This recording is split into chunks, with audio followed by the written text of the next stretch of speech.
Assalamualaikum warahmatullahi wabarakatuh.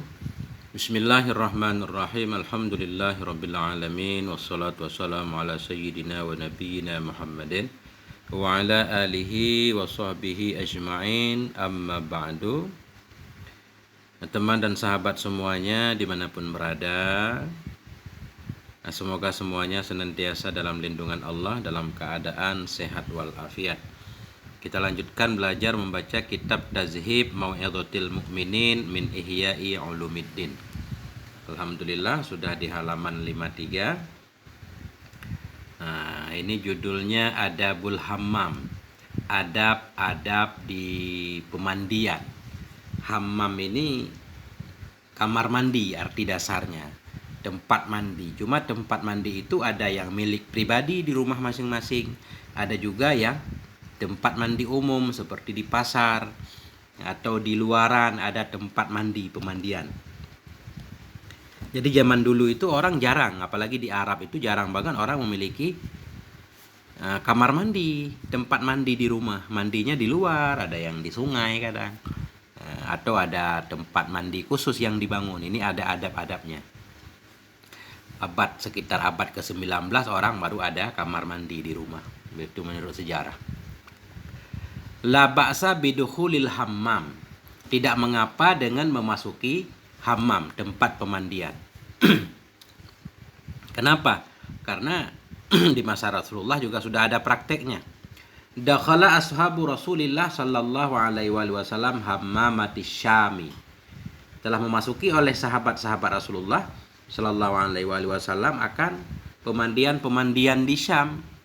Wa qala ba'duhum, berkatalah sebahagian mereka, ni'mal baitu baitul hammam yutahhirul badana wa yuzakkirun nar.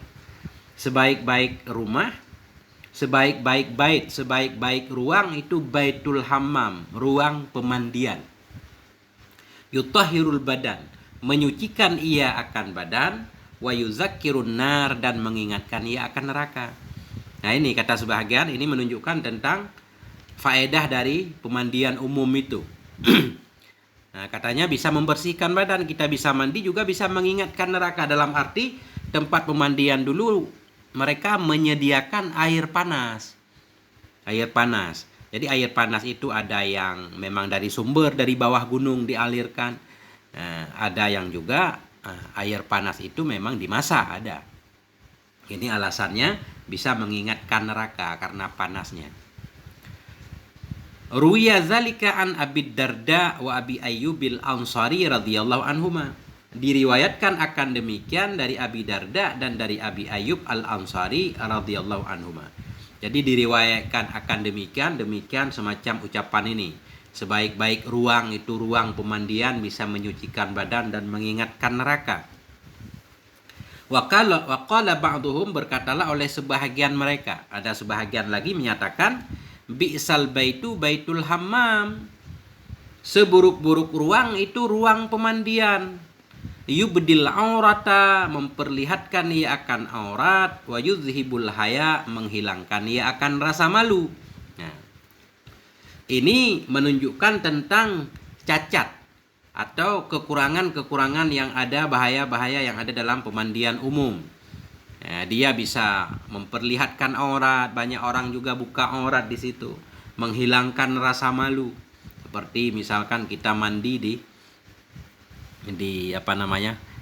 WC umum di pasar, itu macam-macam orang, ada yang mandinya buka aurat semuanya. Nah itu. Fahaza ta'arudun li afatih, maka bermula ini itu ta'arudun, itu penyebutan untuk afatihi, bahayanya hammam, afat. Nah, yang ucapan yang kedua ini bi'sal baitu, seburuk-buruk ruang itu ruang pemandian, ini menunjukkan tentang afatnya, cacat atau kekurangan, hal-hal buruk yang ada di pemandian umum. Wa zakat ta'arudun li faidatih, dan bermula yang di sana itu menyebutkan bagi faedahnya hammam. Yang pertama tadi menyebutkan tentang faedahnya, bisa membersihkan badan, bisa mengingatkan neraka. Wala ba'sa bi talabi faidatihi indal ihtirazi min afatih, dan tidak apa-apa dengan mencari faedahnya hammam ketika terjaga dari bahayanya. Ketika dua hal, ada bahaya, ada manfaat. Boleh kita mengambil manfaatnya ketika kita bisa menghindari bahayanya. Berarti kita boleh mandi di pemandian umum. Nah, dengan beberapa ketentuan, kita bisa menghindarkan diri kita dari bahayanya tadi, dari buka aurat, dari melihat aurat orang lain misalkan. Termasuk juga ini di kolam renang sekarang. Kolam renang di sana pada buka aurat, kita melihat aurat orang lain ya dosa. Walakin ala dakhilil hammami wadhaifu ghairu munsharif minas sunani wal wajibat. Tetapi sabit di atas orang yang memasuki pemandian itu wadhaifu, itu ada beberapa kegiatan minas sunani, dari sunnah-sunnah, wal wajibat, dan kewajiban-kewajiban. Jadi beliau menyatakan di pemandian umum itu ada faedahnya, ada mudaratnya. Kita boleh mengambil faedah kalau bisa menghindari dari mudarat. Nah, tapi ada adabnya, ini adabnya. Tetapi mesti di atas orang yang memasuki pemandian oleh beberapa hal, beberapa kegiatan, baik berupa sunnah-sunnah atau dan wajib-wajibnya. Fa'alaihi wajibani fi auratih. Maka sabit di atasnya, alaihi ala dakhilil hammam. Maka sabit di atasnya orang yang memasuki pemandian itu ada dua kewajiban fi auratihi, pada auratnya. Ada dua hal yang mesti kita lakukan yang berkaitan dengan aurat. Wa wajibani fi aurati ghairih, dan dua wajibani, kita antah wajibani, dan dua kewajiban pada aurat orang lain. Boleh mandi di pemandian umum, tapi kita mesti menjaga dua hal berkaitan dengan aurat kita sendiri dan dua hal yang berkaitan dengan aurat orang lain. Ammal wajibani fi auratihi fahuwa ayyasunaha an nadril ghairi wa yasunaha an masil ghairi. Adapun bermula dua kewajiban pada auratnya itu nisya, maka fahuwa, maka dianya seseorang itu ayyasunaha, itu bahwa menjaga ia akannya aurat, an nadril ghairi, dari pandangan orang lain, wa yasunaha, menjaga ia akannya aurat, an masil ghairi, dari sentuhan orang lain. Nah itu dua hal yang berkaitan dengan aurat kita sendiri, kita mesti menjaga aurat. Jangan sampai aurat kita dilihat oleh orang lain. Artinya kita tutuplah antara pusar dan lutut. Kita menjaga aurat jangan sampai disentuh oleh orang lain.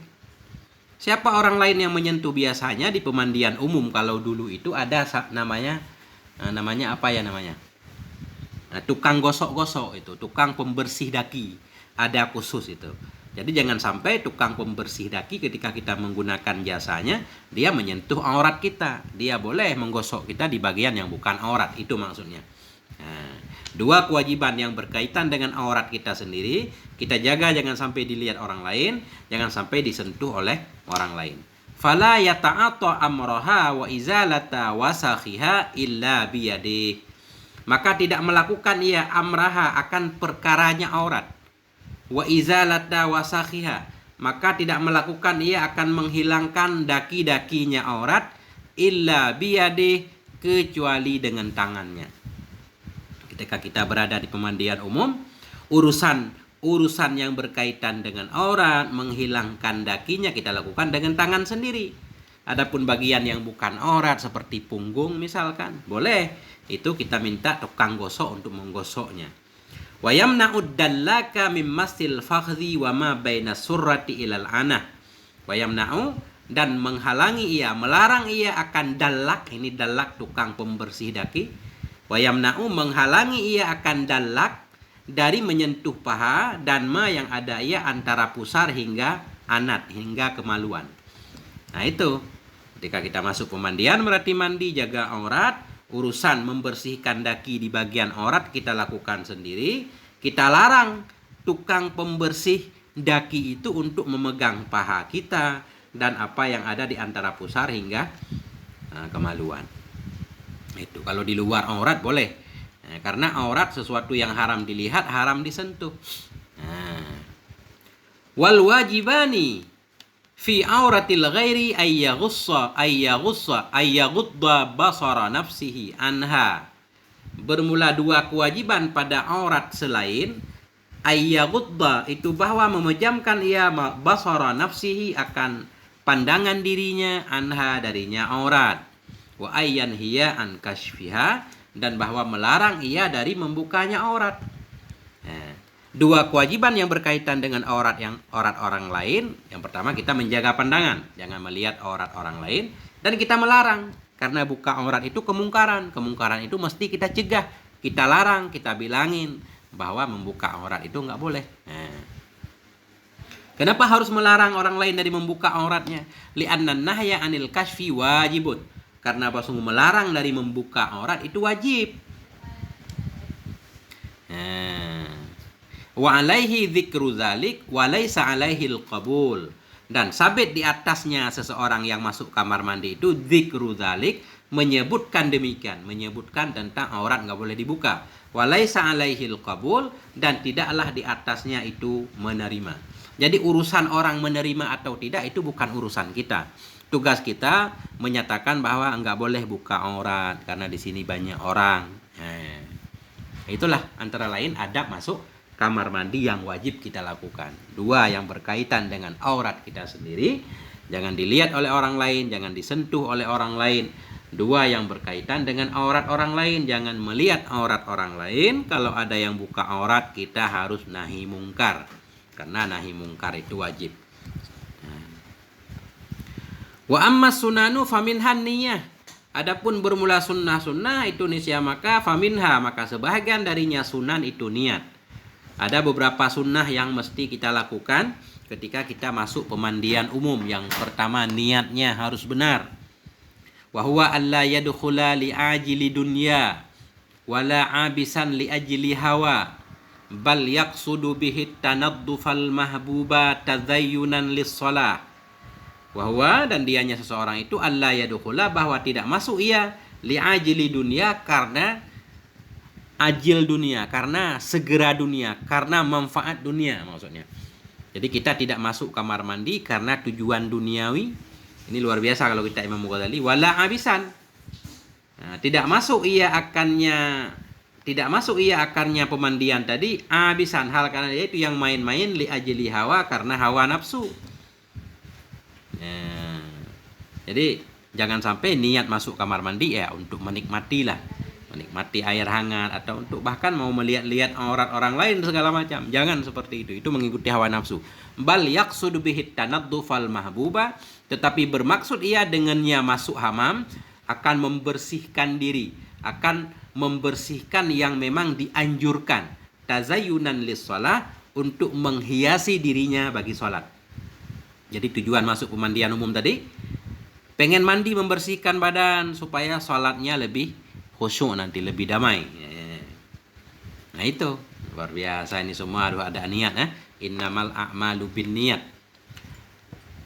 Wa yuqaddimu rijlahul yusra indad dukhul, dan mendahulukan ia akan kakinya yang kiri ketika masuk, karena memang pemandian itu tempat ya kayak kamar mandi, toilet, masuk dahulukan kaki kiri dulu. Wala ya'jilu bidukhulil baitil harri hatta ya'rika fil awal. Dan tidak buru-buru ia dengan masuk ruang yang panas hingga berkeringat ia pada awal. Jadi ini saya kurang paham juga metode mandi di pemandian ini. Ini kata beliau, jangan buru-buru masuk ruang panas. Ya, ruang biasa aja dulu. Jangan langsung ke ruang panas. Wa alla yuksira sabbal ma'i, dan bahwa tidak memperbanyak ia akan menuang air. Ini luar biasa, beliau mengingatkan jangan boros menggunakan air di pemandian sekalipun kita membayar, karena ada ukurannya. Yang membangun pemandian itu dia mengirakan satu orang menghabiskan air misalkan 20 liter. Ketika kita menggunakan lebih dari 20 liter, itu namanya pemborosan, merugikan orang lain. Makanya beliau mengingatkan wa alla yuksira sabbal ma, dan bahwa tidak memperbanyak ia akan menuangkan air. Bal yaktasiru ala qadril hajah, tetapi membatasi ia di atas kadar kebutuhan, secukupnya aja. Fa innahul ma'dunu fihi biqarinatil hal. Fa innahu, maka bahwa sesungguhnya kadar hajat, sesungguhnya kadar kebutuhan itulah yang diizinkan padanya biqarinatil hal, dengan karinah hal. Jadi jangan banyak menggunakan air, tapi secukupnya. Karena secukupnya itulah yang sebenarnya kita diberikan izin untuk menggunakannya. Karinah, tanda-tanda menunjukkan memang begitu. Karena kalau pemilik pemandian itu tahu kita boros dalam menggunakan air, apalagi air panas, yang dipanaskan butuh biaya, tentunya dia akan menaikkan harganya. Nah itu. Wa ziyadatu alaihi law alimahul hammami la karihahu. Bermula lebih di atasnya kadar kebutuhan, hi alaihi kadar hajat. Bermula lebih di atasnya kadar hajat, law alimahu, jikalau mengetahui akannya oleh hammami, oleh penjaga pemandian atau pemiliknya, la karihahu, sungguh membenci ia akannya. Kalau lebih kita gunakan dari kadar kebutuhan, pemilik pemandian itu tahu, dia akan marah. La siyamal ma'ul haru, lebih-lebih lagi air yang panas. Falahu mu'natun wa fihi ta'bun, maka sabit baginya air panas itu biaya dan padanya itu ada kelelahan, capek. Artinya untuk menyiapkan air panas itu butuh biaya, kadang dimasak dulu, orang lelah. Kalau kita boros menggunakannya merugikan orang lain. Intinya janganlah kita melakukan hal-hal yang merugikan orang lain. Kalau di rumah kita sendiri boros enggak? Enggak boros. Begitu juga di pemandian juga jangan boros. Wa ayyatadzakkara harran nari biharril hamam, dan bahwa mengingatkan ia akan panas neraka dengan panasnya pemandian. Nah ini kita membayangkan, ini di sini aja panas banget ini, apalagi di neraka. Wa yuqaddiru nafsahu mahbusan fil baitil hari sa'atan, dan membayangkan ia, wa yuqaddiru, mentakdirkan ia, membayangkan ia akan dirinya mahbusan, akan yang ditahan dalam ruang yang panas sa'atan, sejam. Kita bayangkan bagaimana kalau sejam kita berada dalam ruangan yang panas ini, enggak tahan, apalagi di neraka yang waktunya tanpa batas.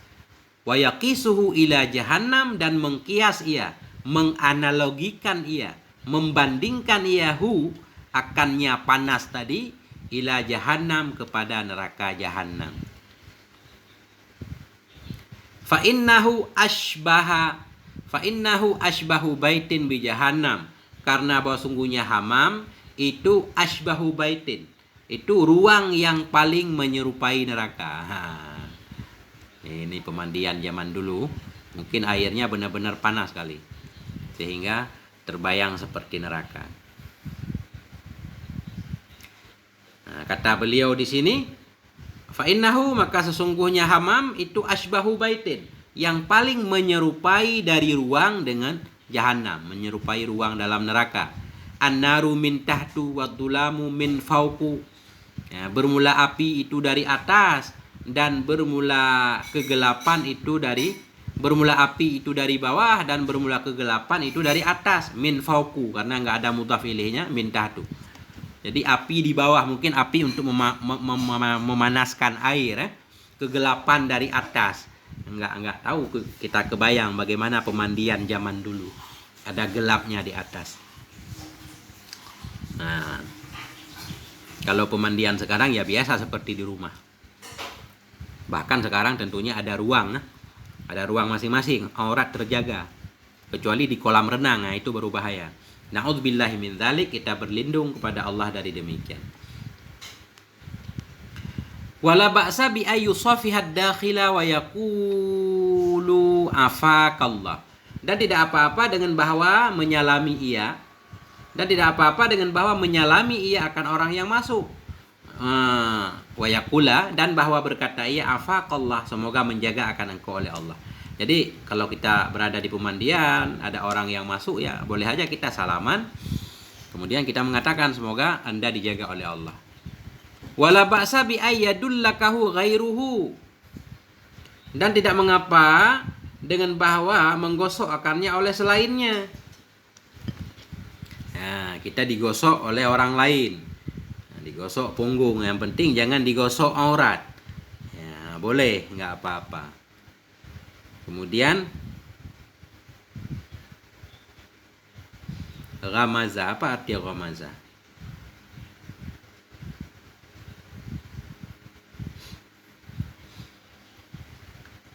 Wa yaghmidha dhahrahu wa atrafahu,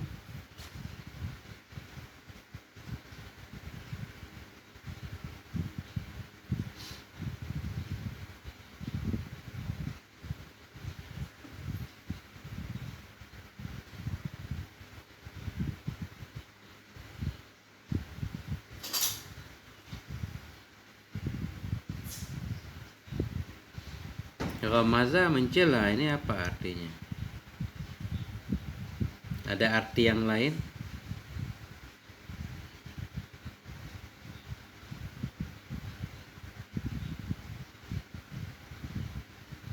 Menyentuh.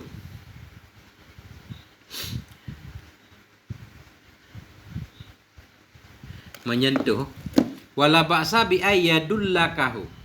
Dan tidak apa-apa dengan bahwa menggosok akannya oleh selainnya, wa yaghmida dhahrahu, dan menggosok, yaghmida juga menggosok, menyentuh.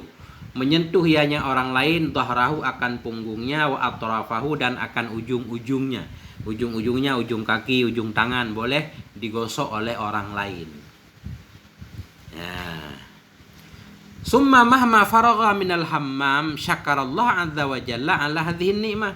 Kemudian mahma, manakala telah selesai ia dari pemandian tadi, mahma faragha minal hammam, manakala telah selesai ia dari pemandian, syakarallah, niscaya mensyukuri ia akan Allah azza wa jalla ala hadhihi ni'mah, di atas ini nikmat. Karena masuk kamar mandi juga kalau aturannya benar, nikmat itu bisa membersihkan badan. Jadi layak kita bersyukur kepada Allah.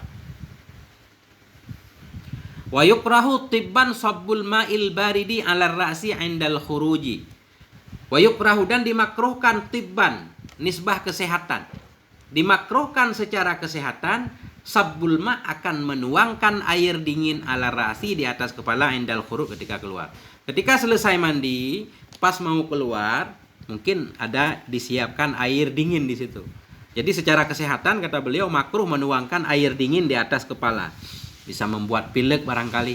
Wa kadza syarbuhu, demikian pula itu meminumnya air dingin. Nah, habis keluar dari pemandian, habis mandi air hangat, jangan minum air dingin dulu. Wa yukrahu lil mar'ati dukhuluhu illa li daruratin bi mi'zarin sabighin. Dimakruhkan bagi perempuan akan masuknya hammam. Nah, jadi untuk perempuan makruh masuk hammam, walaupun hammam sesama perempuan. Illa li daruratin, kecuali karena darurat perlu mandi, udah sebulan nggak mandi, di rumah nggak ada kamar mandi. Bimi'zarin, tapi dengan menggunakan kain sabihin yang sempurna, harus benar-benar menutup aurat. Nah, luar biasa ini penjagaan. Nah, itulah antara lain adab hammam. Nah, jadi sampai di sini dulu, jangan panjang-panjang. Tinggal sedikit lagi baru kita memasuki kitabu asraris shalah, kitab rahasia salat. Alhamdulillah sampai di sini, moga ada manfaatnya. Walhamdulillah wal afwa minkum. Wassalamualaikum warahmatullahi wabarakatuh.